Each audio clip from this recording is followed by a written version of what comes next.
എല്ലാ ഭക്തജനങ്ങൾക്കും എൻ്റെ വിനീത നമസ്കാരം. ത്വദന്യഃ പാണിഭ്യാമഭയവരദോ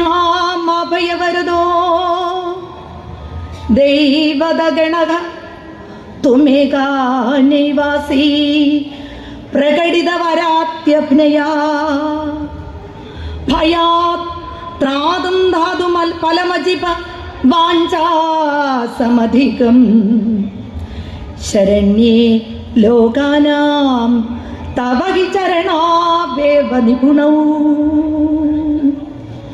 ആർഷഭാരത ഗുരുശ്രേഷ്ഠ പരമ്പരയിലെ പ്രഥമ ഗണനീയനായ ശ്രീ ശങ്കരാചാര്യരുടെ ആസ്വാദകനെ ഭക്തിയുടെ പരമമായ ഉന്നതിയിലേക്ക് എത്തിക്കുന്ന അപൂർവ രചനയായ സൗന്ദര്യലഹരി നിങ്ങൾ കേട്ട് കാണും. സൗന്ദര്യലഹരിയിലെ ശ്ലോകം 4 ഞാനിവിടെ ഉദ്ധരിച്ചത്.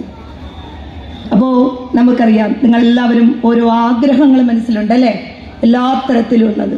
എന്തുകൊണ്ട് ഭക്തി കടന്നു വരുന്നു? എന്തൊക്കെയോ നമുക്ക് ആഗ്രഹങ്ങളുണ്ട് അല്ലേ. മക്കൾക്ക് നല്ല വിദ്യ വേണം, അതുപോലെ കുടുംബജീവിതം സൗഖ്യമാകണം, നല്ല തൊഴിൽ വേണം, എല്ലാറ്റിനുമൊക്കെ വേണ്ടിയുള്ള ഒരു പ്രാർത്ഥനയാണ് നമ്മൾ നടത്തുന്നത്.